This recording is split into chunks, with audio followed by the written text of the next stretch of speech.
Oh man, I tell ya, I quit smoking a week ago, and I've had one of the worst weeks health-wise that I've ever had, and it just has. It's happened on the week where I quit smoking, where you think your body heals itself and repairs itself and gets better. Yeah, it's kind of had an adverse effect on myself. But with that said, I have a really interesting topic to discuss. It is about hashtag GamerHate, which is this thing I've seen that has exploded on the internet. It's basically people giving reasons why video games and gamers are just a torrential drag on society, which is too bad. So, me, I'm here to inform you that that's not the case. And not only just to tell you that that's not the case, but to tell you why. So, obviously the gaming industry and just gaming altogether has expanded exponentially over the past few years. You know, it got really big in 2000, in the mid, we'll say the mid to late 2000s, but now it's one of the biggest parts of our society. Whether that's a good thing or a bad thing, you know, that's needless to say. I'll leave that up to you guys to decide. So right here I have 9 facts on why video games can actually be good for you, and I will link this in the description below. I actually, really quick too, I was watching this TED Talks on a study that was done at Stanford University where they proved out the effectiveness in video games helping younger children, and they're actually starting to implement these in schools and whatnot to improve their hand-eye coordination, reaction times. Actually, one of the facts is in this article that I'm going to share with you guys. It's helping dyslexic kids read better. There's a lot of crazy studies that are going on right now that are showing video games not to be too bad after all. So the first one is about Mario 64 and how this causes extreme amounts of activity in your brain. Right here it says, oh, sorry, I'm so stuffed up. This is not fun at all. Whew. But basically, Mario 64, 23 adults with a median age of 25 were asked to play Super Mario 64 for 30 minutes a day over a period of 2 months. A separate control group did not play the video games at all. Examining the brains of the two groups using an MRI machine, they found that the gaming group had a rise in gray matter in the right hippocampus, right prefrontal cortex, and the cerebellum, areas of the brain responsible for spatial navigation, memory formation, strategic planning, and fine motor skills in the hands. That's pretty badass. So, Mario, and this is like one of the interesting things, is that they are finding certain games, not just gaming in general, but certain games that stimulate certain parts of your brain more than others. That brings me to the second one, which is Starcraft, and they're actually finding that Starcraft may help raise your IQ. Obviously, not tons, but it does help, according to studies.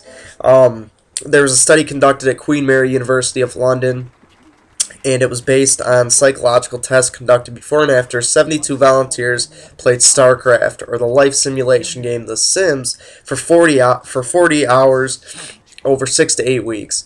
They found that the participants assigned to play StarCraft experienced gains in their performance on psychological tests, completing cognitive flexibility tasks with greater speed and accuracy. So that's pretty interesting. I like how they actually compared the two games, and they're showing, you know, certain benefits that come from certain games. So I think that's pretty sweet.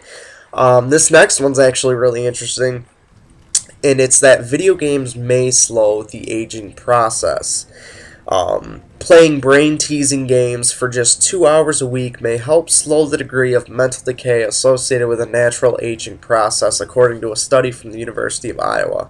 681 healthy individuals ages 50 and older revealed that playing 10 hours of specially designed video games was able to stall the natural decline of different cognitive skills by up to 7 years in some cases. That is absolutely amazing. Absolutely amazing. You know, I know that some nursing homes are starting to incorporate Wii Fitness into some of their classes, and you know, that's not just for the physical benefits that the senior citizens are getting from these games. It's also, like we just said, from the mental benefits as well, so that's pretty interesting. Number 4 is that they may help dyslexic kids read better, and this is actually something that I had mentioned a couple of minutes ago. I'm trying to see, they said there was a team that separated children ages 7 to 13 into 2 groups, one which played an action game called Rayman Raving Rabbits, while the other played a lower tempo game. When the reading skills of the children were tested afterwards, those who played the action game were capable of reading faster and more accurately.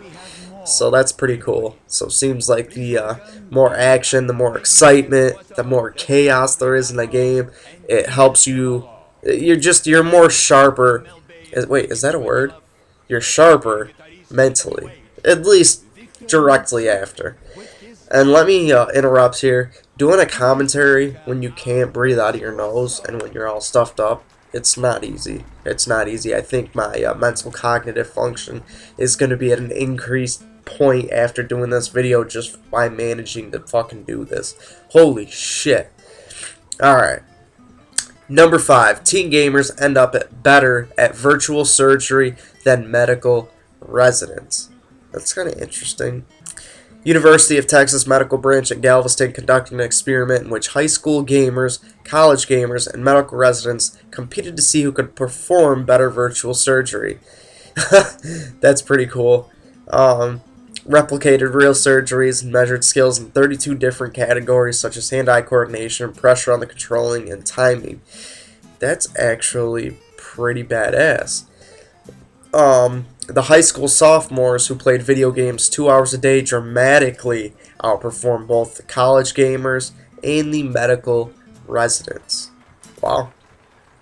This next one's really interesting, and that's video games can be a pain reliever. In 2010, researchers presented evidence at the American Pain Society's annual scientific meeting that video games, specifically ones with an emphasis on virtual reality, have proven effective in reducing anxiety or pain caused by medical procedures or chronic illnesses. Kind of skating down a little bit. In addition, those being treated for burn wounds found a decline in their pain ratings by rates of 30 to 50%. That is absolutely incredible. It really is. It kind of goes, that doesn't really go with a placebo effect, but in a way, I guess you could kind of correlate the two in that you're giving your mind an alternate form of medicine without actually taking anything.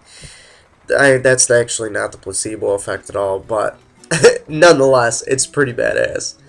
Number 7, Call of Duty can improve your eyesight. In 2009, expert action gamers played first-person shooting games like Unreal Tournament and Call of Duty, while non-experienced action gamers played The Sims 2. Those playing the shoot-'em-up game saw a boost in their contrast sensitivity function, or the ability to discern subtle changes in the brightness of an image. That's pretty sweet. Too bad Call of Duty sucks and it's not Battlefield, but, you know, it's alright, I guess. Number 8, video games can be effective as a one-on-one counseling. They can be as effective. There's a study that included 168 teens with an average age of 15 that had previously sought help or struggled with depression. Half of the group was randomly assigned to treatment as usual, which was usually one-on-one counseling over 5 sessions. The other half played Sparks, a fantasy game where subjects created avatars in order to squash gloomy, negative, automatic thoughts and restore order in the virtual world. Each level taught players basic facts about depression, strategies for dealing with intense negative emotions, and relaxation techniques. About 44% of Sparks players recovered completely from depression, while only 26% of the control group were no longer depressed. So that is very, very interesting in its own, that in this study, this fantasy game was more effective in treating depression than than 5 one-on-one sessions with a counselor. And this brings me to the last one.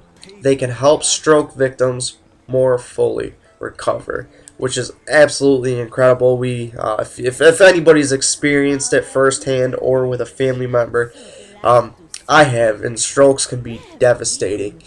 And you know, the fact that they are finding something, regardless of how big or small that it is, the fact that they are finding something within video games that can at least help and treat strokes is incredible in its own. Right here it says, individuals who had a stroke 1 to 7 years before the study were assigned to one of 2 groups. The first did traditional rehabilitation exercises, while the other played video games in the Xbox 360, PS3, and Nintendo Wii. Kind of scroll down a little bit. The video gamers not only performed double the number of arm movements during each session, their movements were goal-directed and not merely repetitive exercises. When an individual plans their movements and move deliberately in order to accomplish a specific goal, it is likely to have a positive impact on their brain plasticity. Nothing that because video games are fun and enjoyable, subjects are more likely to commit fully to the rehab. So, that is 9 reasons why I think GamerHate is a little misconstrued. I don't think that people really consider everything there is to be considered when it comes to video games. You know, hopefully you guys can share this with somebody and it'll open up somebody's eyes a little bit on the benefits that can actually come from gaming. You don't want to just you know, sit inside all summer, put on an extra 40 pounds playing video games, but at the same time there is a lot of good that can come from them.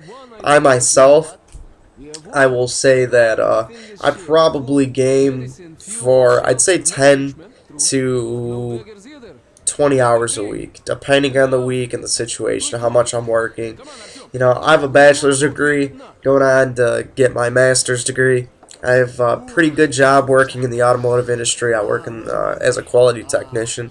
So I'm not doing too shabby myself, and I think that the future is very, very bright. And I'll just say this, I've been gaming all of my life. I know a lot of successful people right now, actually, that are pretty heavy gamers. So, you know, before you draw the line and consider it a bad thing, at least open up your eyes and, you know, see what else is out there. See what gaming has to offer. But anyways, guys, I appreciate you guys tuning in and enjoying this video with me. Hopefully the next time I come at you with a video, I'll be feeling a little bit better. But anyways, I hope you guys have a wonderful day, and until next time, it is your boy Svenny-D, and I will catch y'all later. Peace.